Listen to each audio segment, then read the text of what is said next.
So the Clair Obscur Expedition 33 hype train just keeps on chugging along as the game has broken yet another massive sales milestone, and it's got people wondering, could this potentially be the game of the year? So we're going to take a look at all of that in today's video, and if any of that sounds cool to you, feel free to click the like button, and if you're new here and you'd like to stick around, you can subscribe.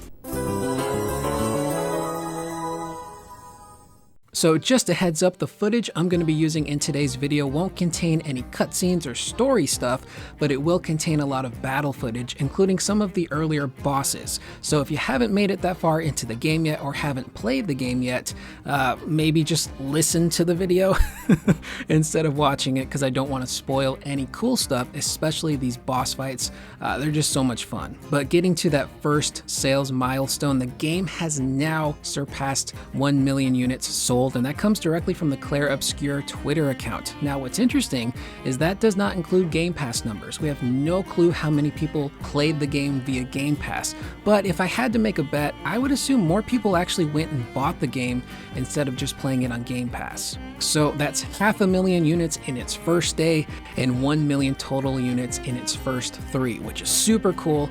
Congratulations to the folks over at Sandfall Interactive. They must just be beaming with happiness and excitement right now to see their baby, their project, make it out into the world and be so well received. It's also doing really well on Steam if you look at the concurrent peak player count, which isn't super accurate in terms of sales, but a lot of people like to point to that because it does showcase how many people at their peak played the game. And the game surpassed 120,000 concurrent players over on Steam too. So that's pretty cool. I know Metaphor also had a really big debut on Steam. I think it was like 85,000. Final Fantasy VII Rebirth also had a really big concurrent player count, so a lot of people love playing these games on PC. Now you're probably wondering, Clair Obscur Expedition 33? This kind of seems like it came out of nowhere. How is it so successful? Well, I'm going to attempt to break it down. So for people like myself, people in the know who cover games, we knew about this game. When it was revealed last year, a lot of us kept tabs on it. I covered it a few times here on the channel because it just seemed so incredibly new and unique, and the creators were heavily inspired by something that I really love, which is Final Fantasy. But then the game comes out and it's doing gangbusters. Why is that? Well, I think the first thing is that there is still a pretty big demand for turn-based games. We see that with the Persona franchise, and most recently, Metaphor, which, if I remember correctly, Metaphor sold 1 million units in its first day. So that's now a brand new established turn-based IP for Atlus that kind of lives alongside the Persona games. And I do want to say, it's not like turn-based games are dead. I think a lot of people forget that there are still a ton of turn-based games out there, especially from Square Enix. And I bring that up because I see so many comments, and I've seen this over the years, even before Clair Obscur was announced, of people saying Square Enix needs to go back to making turn-based games. Well, I've got news for you. They've been making turn-based games. You just haven't been playing them. It's kind of like when movie fans complain about all the sequels and reboots and remakes and how Hollywood is no longer original and we don't have any new movies coming out. New movies come out pretty consistently, but you gotta go support them. And looking at Square Enix's catalog, they do still have turn-based games. There's the Octopath Traveler franchise, there's Dragon Quest, they just brought back Bravely Default, there's the re-released Final Fantasy Pixel remasters, there's the one that I always get confused on how you pronounce it, Live Alive, Live Alive. There was also Triangle Strategy. And then of course, there's the long-rumored Final Fantasy IX remake, which, based on everything we've heard, should that game actually exist and be real, will still have its original turn-based combat from the OG game. So turn-based is still existing and Square Enix is still making it. But look, I get the mentality. A lot of people are like, well, I don't want those turn-based games. I want Final Fantasy to be turn-based. I get it. I grew up with the games. I love them, but I also really love the direction that franchise is going. I know Final Fantasy XVI's combat wasn't for everyone, but as someone who grew up playing those types of games, character action, I loved it. And if you're new here and you haven't seen any of my previous Final Fantasy videos, I gotta let you know, I absolutely adore the combat system in the 7 Remake trilogy, specifically Final Fantasy VII Rebirth. And to me, that's the combat system I really want wants Square Enix to use for all future Final Fantasies. It's just so distinctively Final Fantasy by embracing the old and the new. You've got the old with the command-based menu system, you still got the turn-based aspects, and you're also using ATB. But you're embracing the real-time action. And I think that Teruki Endo, the man who designed that combat system, really did an incredible job of combining old and new Final Fantasy. So for me, I really hope that that becomes the future of Final Fantasy. Now, I'm not saying Final Fantasy can never be turn-based. That's kind of the beautiful thing about that franchise, is that every new Final Fantasy can be something different. Whatever that development team wants it to be, it will be. Which, can also be a double-edged sword, because then you end up with a Final Fantasy XVI, which some people liked, some people couldn't stand the combat. But that means that the next Final Fantasy could be turn-based for all we know. That's what kind of makes it exciting. And one thing you're not going to see me do on this channel, because I'm not a very negative person, I'm not going to pit these two franchises, Final Fantasy and Clair Obscur, against each other. And honestly, every single time a really good brand new turn-based RPG comes out, we usually go through the same song and dance where people get really frustrated with Square Enix and Final Fantasy. And there's even articles where people start bashing Final Fantasy and people start arguing on Twitter. It kind of becomes a bit of a mess. And truthfully, because I think that's kind of silly, because like I said in my previous video, it's an incredibly wonderful time to be a fan of RPGs in general. There's the Final Fantasy franchise, Clair Obscur, Metaphor, Persona, the big one that I forgot to mention, Baldur's Gate 3. There's also the remastered Oblivion. So if one game doesn't scratch your itch, chances are another will. Although I am fine with critiques. I think you should be able to critique the things you really like or love and enjoy, and I've got my fair share of criticisms of the Final Fantasy franchise as well as Square Enix. But for those people who maybe weren't into those turn-based games, Clair Obscur is now kind of scratching that itch for them because it is so heavily inspired by older Final Fantasies and Persona games. So that's a pretty big key factor.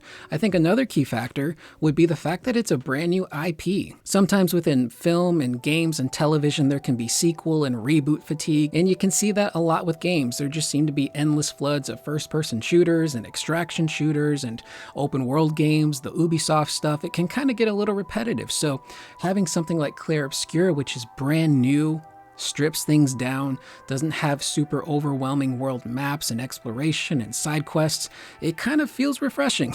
Honestly, like drinking lemonade or a lemon lime Gatorade on a really, really hot day. It's just hits the spot, And I think for a lot of people, when a new IP comes out, they do want to support it. And thankfully, when it comes to Clair Obscur, people did speak with their wallets and they supported the game, and it's doing incredibly well. Now, the third key factor I think might be the most important, and that's word of mouth. Good word of mouth can really help the success of anything, whether it's a game or a TV show or a book or movie or music. And for a game like Clair Obscur to come out and suddenly everyone online is talking about it, and you're seeing, holy crap, this new IP, which is inspired by the Final Fantasies and Personas, sold 500,000 units in its first day, I gotta get me some of that, Give me that. So the more people talk this game up, the more exciting it becomes, and the more people are going to want to experience it for themselves, which clearly worked because they went from 500,000 units on their first day to 1 million units in 3 days total. So clearly that word of mouth spread like wildfire and got a ton of people on board, and now the game is flourishing, which is super cool. The last key factor, honestly, the game's just really good.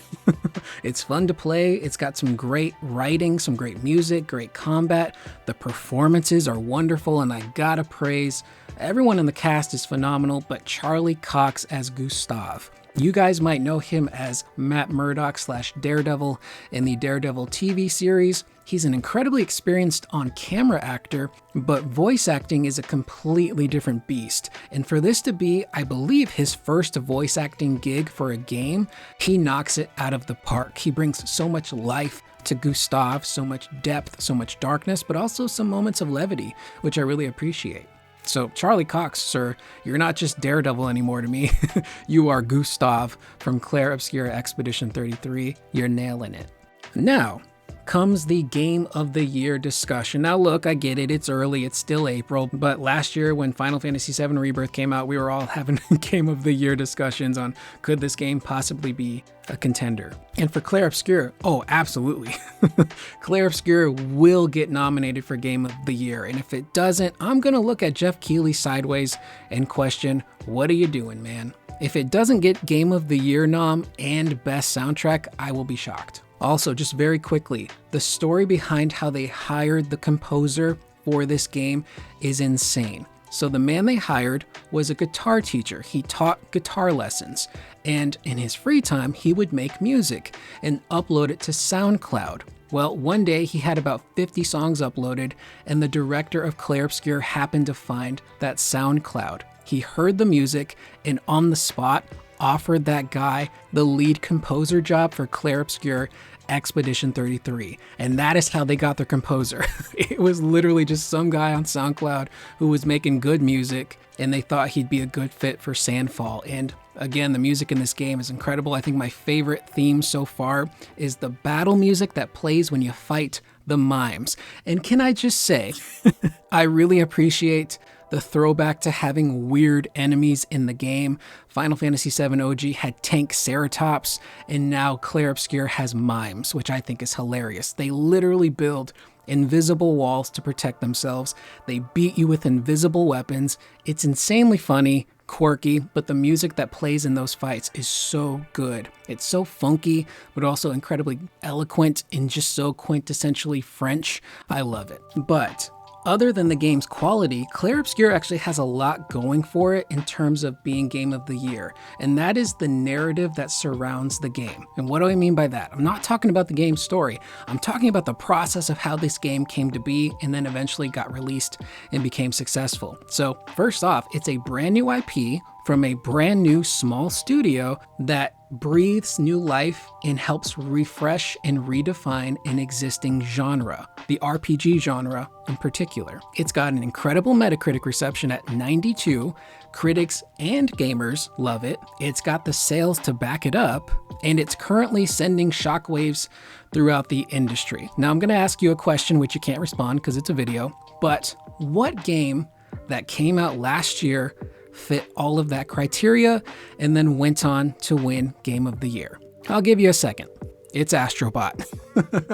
Now look, I get it. Not everyone loved Astrobot. I played it. I loved it. I thought it was so incredibly charming and fantastic. It wasn't my Game of the Year. That would go to Final Fantasy VII Rebirth, with Silent Hill 2 Remake being in second place, but you cannot deny the shockwaves that Astrobot sent through the gaming industry. It was a brand new game that felt fresh, that felt fun, that built on the existing platformer genre, was clearly inspired by the Super Mario games, but was also its own thing.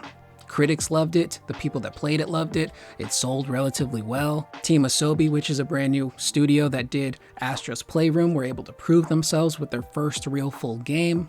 And the critics that played it loved it, so much so that they voted it for Game of the Year in 2024. Second question, what game in 2023 went on to win Game of the Year? Baldur's Gate 3. Now granted, Larian Studios and Baldur's Gate 3 don't exactly fit every part of that criteria, but the game was still incredibly impactful and they executed the vision that they wanted. So hopefully you guys kind of see where I'm going there. You see a pattern here? Clair Obscur, while it's not a slam dunk, does have a lot going for it in terms of that overall narrative. And if the critics love it enough and they want to pick a game that, sends a message to the industry, which is important to these critics, they do like sending messages. They did it with Astrobot. They might do it with Clair Obscur, letting people know you can do these really high quality AA games that are kind of stripped down and pretty well contained, that do well, that play well, and people will flock to it. If you build it, they will come, essentially. So its chances of being nominated and winning are very, very high. However, there is one massive question mark standing in its way, as well as every other game that came out this year, and that's Grand Theft Auto 6. We don't even know if that game's gonna release this year, but if it does, the chances of it winning Game of the Year are stupidly high because it's Rockstar and it's Grand Theft Auto 6, and the last GTA did so well and made like $1,500 kajillion for Rockstar. It's absurd. So that's kind of the behemoth standing in the way of a lot of other games, and it's kind of annoying for these other studios because GTA 6 still does not have a firm release date. And so many people are going, just give us a release date so we can then list our date for our game, because no one wants to release around GTA 6. It's almost a death sentence. So there's that in the way. There's Split Fiction, which came out earlier this year, which did incredibly well. I myself didn't play it because I didn't have any friends to play it with, which kind of sucks, but I did watch a playthrough and it was phenomenal. That is a contender as well. There's going to be Ghost of Yotei later this year, which will 100% be a contender for Game of the Year, GTA 6. So there's some wiggle room there, but I do like Clair Obscur's chances. And even if it doesn't win, if it gets nominated, that's pretty big for Sandfall. Your first game ever gets this type of reception, these types of sales, and eventually gets nominated for Game of the Year. That is a win in and of itself. So with that being said, that is the video. I am Curious Quarterer. Let me know what you guys think in the comments down below. Have you played Clair Obscur yet? Are you one of the unfortunate people that couldn't buy it? Because I did have some people leave comments on the previous video saying they pre-ordered the game, but their pre-order got delayed, so they decided to go to the store to buy it, and it was sold out physically. And apparently new copies won't be available until next month. But either way, I will see you guys in the next video. Please remember to always be excellent to one another.